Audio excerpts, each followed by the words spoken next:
Hello and welcome to another episode of South by Southeast. Today we are in Whiting, just down the block from Regent Escape Room and the Taco Dive here at Indy Perk Cafe at 1600 119th Street. And today we are with a fellow East Sider, Erica Hernandez. Hi guys. Hi Erica, thank you for joining us today. Thank you for inviting me. Of course. So tell me a little bit about Indy Perk and what made you want to open it. Well, we used to have a restaurant in East Chicago called Indy Cafe, and at that location it was more like a restaurant that happened to have like really good coffee. Okay. And I wanted something like on a smaller scale where it was like maybe easier to handle almost. Yeah. And closer to home. Closer Of to home, of course. course. And I wanted like a coffee shop that has like good food. And this is like we have really good coffee, and we have a few like unique drinks that maybe you can't find anywhere else, and our food is like simple, fresh, and like and it's good like versus just like a sandwich or cold stuff that most coffee shops offer. Right. Yeah. So tell me a little bit about your menu too. I know that there's a couple of things that you wouldn't be able to find just anywhere. Our menu is kind of all over the place. Like we have jerk chicken quesadillas. Oh wow. Which are like kind of on the secret menu. Like they're not on the menu, but everybody knows we have them. So Not everybody knows. Yeah, now everybody knows.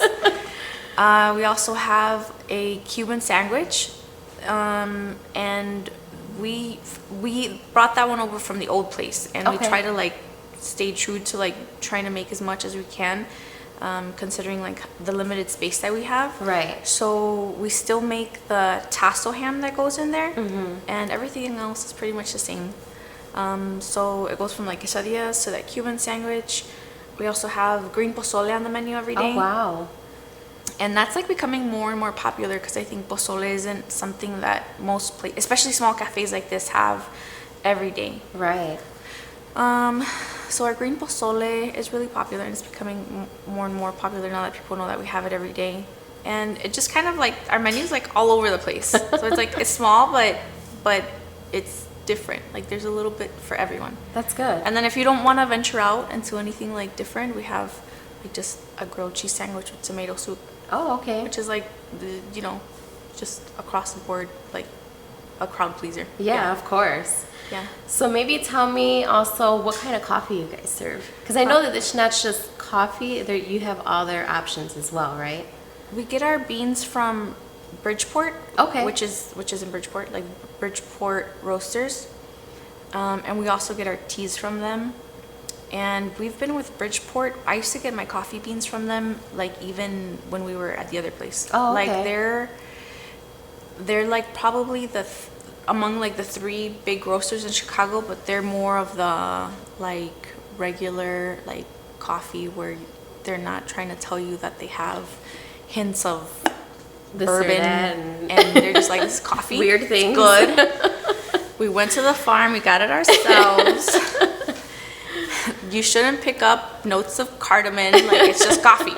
You're gonna like coffee. it. It's yeah, good. It's delicious. Yes. Yeah, and we have like I like them. So apart from coffee, we do have a few other menu items on our drink list, which is probably the matcha, which is really popular. Oh, okay. And the golden milk latte, which is like a turmeric tea latte. Those two are blended with coconut oil and honey and milk of your choice. And apart from our coffee, those are probably like our two most popular like drinks. Okay. Other than coffee. And yeah, so we get our beans from Bridgeport, and we have like a few little specialty drinks that we offer, and probably unique to the area. Okay. That's really good to know, so that people can come here and know that they're getting something unique. Yeah.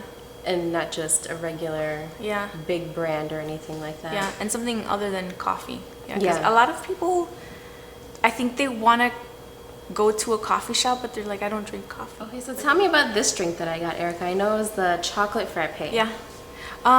It's just, I think most places, I know that a certain big name coffee shop has a drive-thru in it. doesn't put like fresh coffee in theirs. Oh, okay. But ours has 2 shots of espresso, ice, the frap powder mix, milk, and whipped cream. So it's like there's no a ton of sugar or a ton of like artificial sweeteners or artificial caffeine in it. So it's simple and good. Did you like it? Yeah, it was Okay. really good. Okay. I like it a lot, especially Yeah. like whipped cream with it too. Yeah, that one's really popular with like chocolate stuff, and we don't have like a plain mocha. Our mocha is the abuelita latte. Oh, okay. So, and that's just made with just as a regular mocha would be made, but we use the abuelita chocolate syrup. Oh, that And sounds really good. And it's just like the tablets that we used to use when we were growing up. Uh-huh. Yeah. That's It's really really good. I have to try that one too. Yeah. Even if you don't like coffee, I think it'll be good for you because it's like sweet but not too sweet. Yeah. And a little cinnamony. Yeah. So That's it's good. good. We do have like different milk alternatives. We have almond milk, which I don't personally like in coffee because I feel like it makes coffee taste like dirt. Oh, more. really? Yeah. But if you're gonna have it iced, it's good. Or in your Okay. frap, it's good. Okay. Or maybe even like an iced latte is good. But like if you have like a latte with almond milk, it's not what I like. Okay. The best milk alternative, I think, if you can't drink milk, which is the case for most people born in the 80s. Not us, maybe. I don't know. Is oat milk, which we do Oh, offer. okay. Yeah. And this year oat milk is like just exploded. I Like, know. I can relate to that because I recently did get my husband the oat milk. Oatly? Is it the Oatly brand? I don't know what brand it is. I know it's vanilla. And I Okay. know that we got it at a certain Circle dot store. But yeah, he liked it and he drinks it in his coffee all the time now. Because it's the best milk alternative for sure. Well, in my that's good to opinion. know Yeah. coming from you, a Yeah. coffee person. Yeah, it steams good. It's good cold. It's good hot. It's the best. And so when we first started carrying it, we couldn't find it anywhere. We were getting it from Dagger Mountain, a small roastery in Valparaiso. Okay. Valparaiso. And they were having a hard time like supplying all the coffee shops in the area. And wow. then after that, like everyone started making it. Like all the milk alternative brands started making Yeah. it. Yeah. So it's more available, and we're able to offer it at like the normal like extra 50 cents versus like an extra $1 because it was so hard for us to get it before. Yeah. Yeah. And of course soy milk, but I think soy milk is like been like pushed to the side ever since like almond and oat milk came along. Yeah, for sure. Another thing that I didn't foresee being really popular is the London Fog, which is just the simplest drink you could think of. It's just an Earl Grey tea latte. Oh, that's really, Yeah. it sounds really good. It is, we honestly, the Earl Grey that we get from Bridgeport is like the best Earl Grey I've had. It's delicious. Yeah. Wow. So tell me, Erica, what made you so into coffees? Like, I know that a lot of people just go and buy whatever brand that they see in a chain grocery store, but what made you want to get into coffee? I don't know how it happened, but like I think in my 20s, early 20s, I was like happy drinking Dunkin' Donuts. And I like still love it, but I can't like have it all the time because it gives me indigestion for some reason. I don't know. Because we're getting older. Everything gives us indigestion. I know. But then like once you start having like better coffee, like more often, you just can't go back. Oh, yeah. Yeah, you just can't go back after that. I think learning about coffee, it just happened like from being in the industry. And just, I guess, kind of learning how you like to drink things. So you figure Yeah. like, this is really good. And this is how I want people to drink things, you know? And you want them to know what you're experiencing Yeah. is good too. Yeah. I try to tell, like, I guess I don't, the people that have worked here and even the people that work here now, like Yvonne and Meredith, is that you don't have to make things exactly how I make them, you know? Because that kind of is what personalizes like a small coffee shop like this, is that you're not you don't have a machine making your drink. Yeah. And as long as it's good and it's like consistent to like the recipes that we have, like it's okay to have like a little extra cinnamon. Like, Right.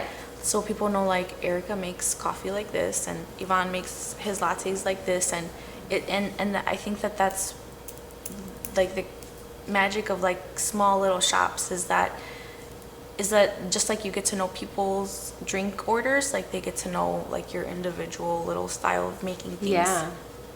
And that's what's nice about being in a small town. Like there's a lot of things about being a small town that you might be like, there's no this, there's no that, but the biggest part, the biggest plus of being in a small town is that we have so many regulars that we know all their names, like, and we know as soon as they pull up, like, start making their drink. Getting it ready.